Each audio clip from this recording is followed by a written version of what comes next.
Comic Boom. Hey guys, Comic Boom here to review Justice League Dark number 9.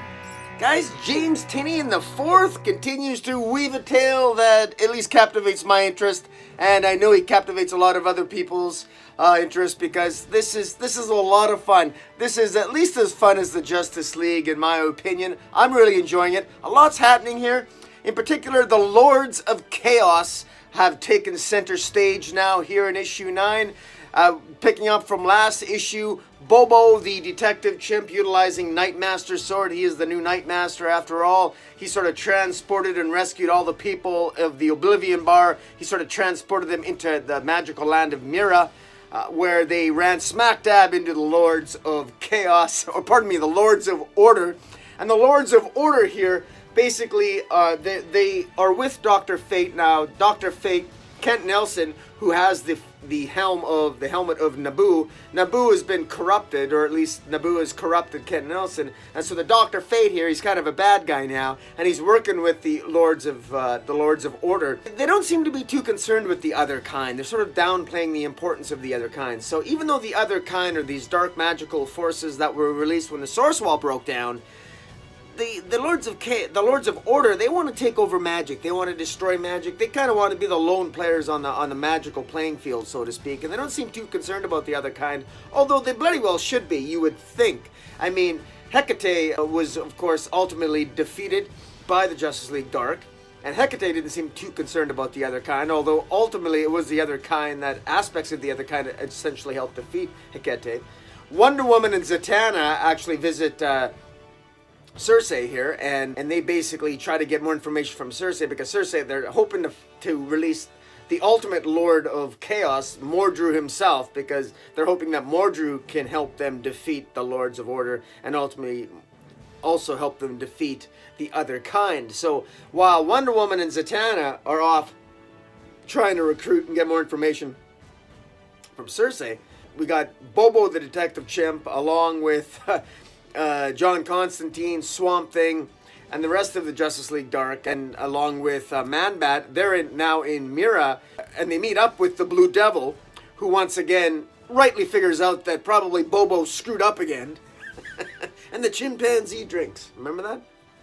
In any event, it's a lot of fun here. James Tynion the Fourth, all the personalities, all the characters. I mean, over the last 9 issues, he's done a really good job of creating personalities for all these characters. And because it's the same writer, it really works. It really works. Of particular interest here, I really like the Lords of Order.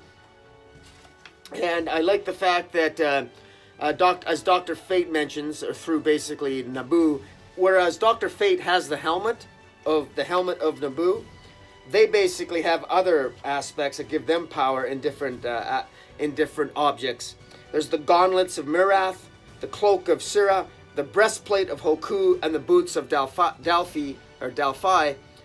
And when those particular things are worn by the various mortals who wear them, they gain magical powers themselves. And the people that wear these objects are Madame Xanadu, Ibis the Invincible, Gregorio de la Vega, once known as Extreno, and Mark Merlin, the Prince Raman, who they were all chosen to wear those various aspects of those various objects, and they became the Lords of Order.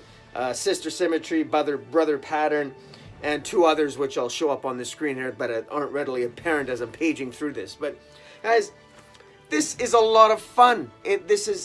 I love the art here. I got to give a shout out to the artist Martinez Bueno, done a great job.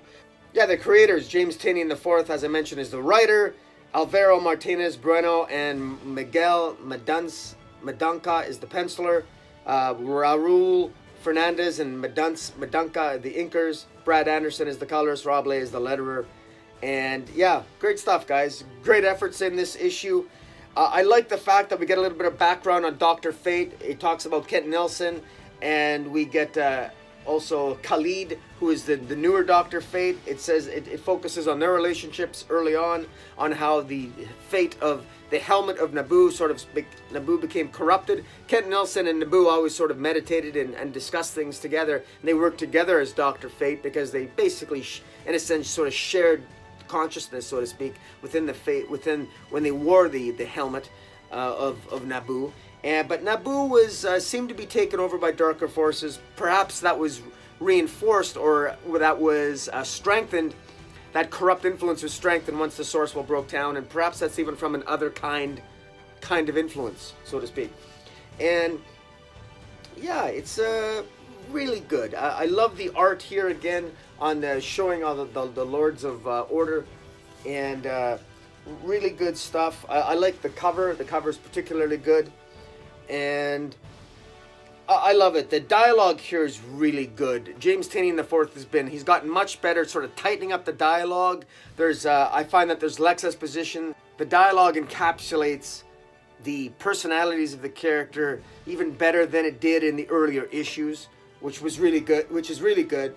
There's a particular great moment here with Etrigan the Demon, him and Jason Blood, the Lords of Order are basically, they essentially force the demon, they rip Etrigan the Demon apart from Jason Blood, and Jason Blood is forced to be called back into hell by Neuron himself. It's just really great moments, epic moments here that if you're fans of these characters and their mythologies, you're gonna absolutely love this issue. It's just epic fanboy moments, fangirl moments, whatever you want to call it. Really good stuff. Wow, it ends with a warning by Khalid Nasur, the new Dr. Fate, basically saying, look, Mira is going to die, and much to the chagrin of Blue Devil. And, next issue, it promises to be the destruction of Mira, that magical realm where Bobo, the detective chimp, and all the forces of the Justice League Dark are presently located, except for Wonder Woman and Zatanna, who are with Cersei on her hidden island. So, wow, all that, guys. Check out Justice League Dark #9. Tell me what you think of it. Hit the subscribe button. Follow me on Twitter. I'm Metropolis40, and until next time, Comic Boom out.